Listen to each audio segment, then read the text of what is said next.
अधिकांश लोग जब योग की शुरुआत करते हैं तो इस दुविधा में रहते हैं कि किस आसन से योग की शुरुआत की जाए, और बहुत बार जाने अनजाने वो कुछ गलत आसन कर लेते हैं या बहुत ज़्यादा एडवांस पोस्चर में जोर लगाते हैं, जिसका नतीजा होता है कमर दर्द की समस्या या किसी मसल्स का ज़्यादा खिंच जाना, और जिससे वो कहीं ना कहीं योग से विमुख हो जाते हैं।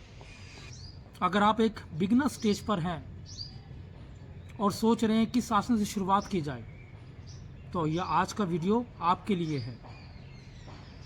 आज हम जानेंगे 2 महत्वपूर्ण आसन जो हर उम्र का व्यक्ति कर सकता है। रोचक बात यह है कि ये करने में बेहद आसान है और कई तरह पर फायदा पहुंचाते हैं। दोनों आसन आपके शरीर को बेहतर तैयार करते हैं एक बेहतर साधना के लिए। तो आइए जानते हैं ये 2 ज़रूरी आसन।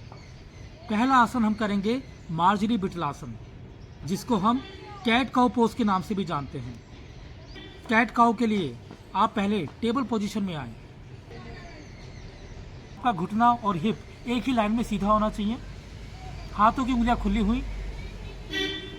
अब सांस को लेते हुए अपने सिर को ऊपर की ओर खींचें, व सांस को खाली करते हुए सिर को नीचे ले जाएं।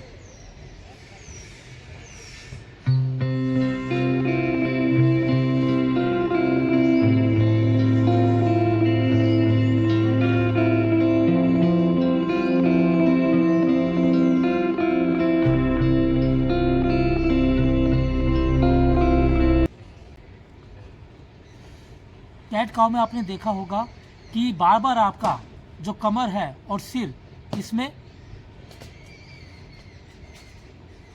कैट काउ पोजीशन में जब हम ऊपर की ओर देखते हैं तो इससे हमारा कमर का हिस्सा फ्लैट होता है। वहीं जब गर्दन को अंदर मोड़ा जाता है, नीचे की तरफ मोड़ा जाता है, तो हमारा कमर का हिस्सा गोल हो जाता है। अगला आसन हम देखेंगे अधोमुख श्वान आसन, जिसको हम पर्वत आसन के नाम से जानते हैं। इसके लिए आपको फिर से टेबल पोजीशन में आना होगा।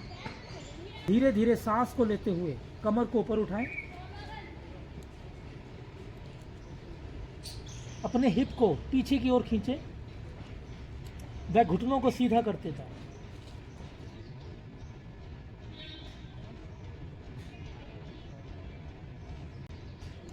आसन में ठहरें।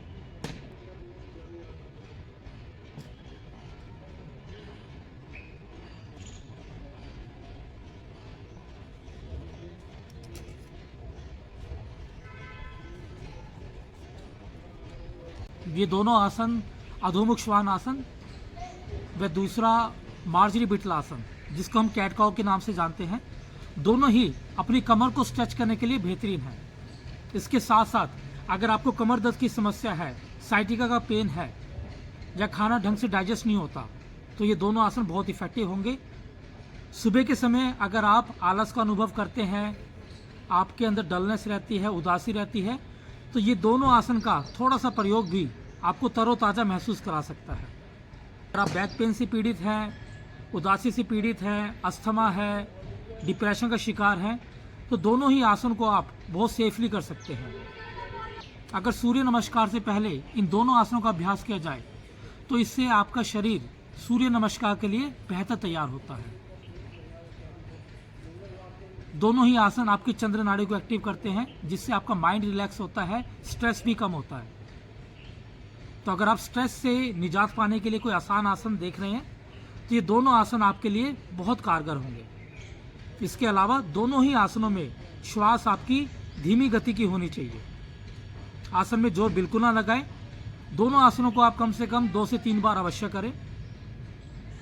बहुत बार ऐसा होता है हम कुछ एडवांस आसन करते हैं और आपका मसल ज़्यादा स्ट्रेच हो जाता है, तो उस मसल को बैलेंस करने के लिए, काउंटर करने के लिए ये दोनों आसन पूर्ण रूप से सुरक्षित है, अर्थात दोनों ही काउंटर पोज का काम भी करते हैं। तो आज से ही इन दोनों आसनों को अपनी जीवन शैली में, अपनी योग साधना में जोड़ें, ताकि आप हर तरह की समस्याओं से दूर रहें। शाम को जब आप ऑफिस से वापस लौटते हैं तब भी आप इन आसनों का अभ्यास कर सकते हैं।